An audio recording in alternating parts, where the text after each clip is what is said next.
يصعد في القائمة التي حددتها لوديتي مالي والسويد.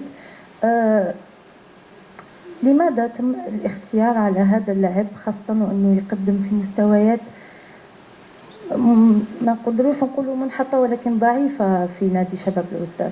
شكرا. Vous êtes un peu méchante, hein.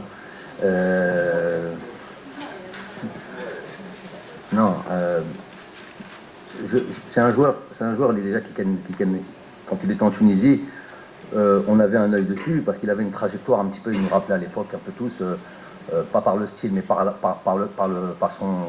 sa trajectoire, un peu le style, un peu Barded Bounedjah. Ensuite il était parti au Nîmes Olympique, il a peu joué là-bas, la faute peut-être un petit peu à tout le monde, mais en tous les cas on a suivi ce jour-là. Je l'avais pris à l'époque où je jouais à Nîmes.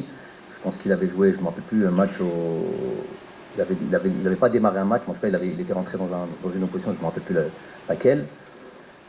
Ensuite, aujourd'hui, le football est ainsi fait. L'équipe nationale, c'est souvent, pas tout le temps, mais c'est souvent la forme du moment. Alors vous me direz, il n'est pas dans sa meilleure forme, parce qu'il peut-être marque pas de but, assez de buts. Pour un attaquant, c'est vrai que c'est problématique.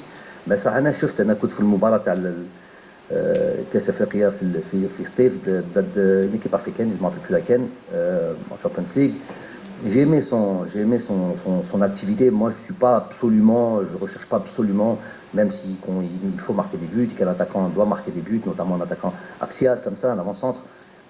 Walakin s'il fait un travail pour l'équipe et qui permet à l'équipe, aux autres vous voyez par exemple un Benzema, je ne compare pas Karim arrivé à Benzema évidemment, mais voyez un Benzema par exemple qui n'est pas absolument focalisé sur le but, même s'il sait qu'il de temps en temps il doit marquer. Donc il y a tout ce qui se passe autour.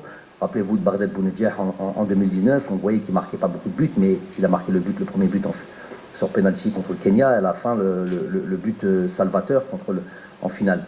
Mais tout le reste de la compétition il ne marquait pas, mais il faisait un travail énorme pour l'équipe. Donc moi je reconnais aussi ça, même si j'ai besoin qu'un attaquant marque des buts, même si lui on a besoin, je ne m'arrête pas qu'à ça.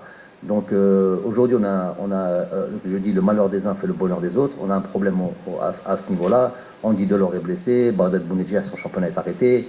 On a 2-3 jeunes qui jouent un peu en Belgique comme ça, à Courtrai, à Charleroi. On a vu le joueur de Charleroi hier qui a marqué. Donc ces joueurs, on les laisse grandir un peu tranquillement, acquérir un peu d'expérience.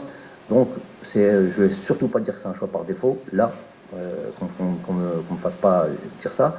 Mais voilà, c'est une opportunité pour lui. Il est là, il est dans ce groupe-là, on lui fait confiance, il aura du temps de jeu, et ce sera lui de nous montrer ce qu'il est capable de faire.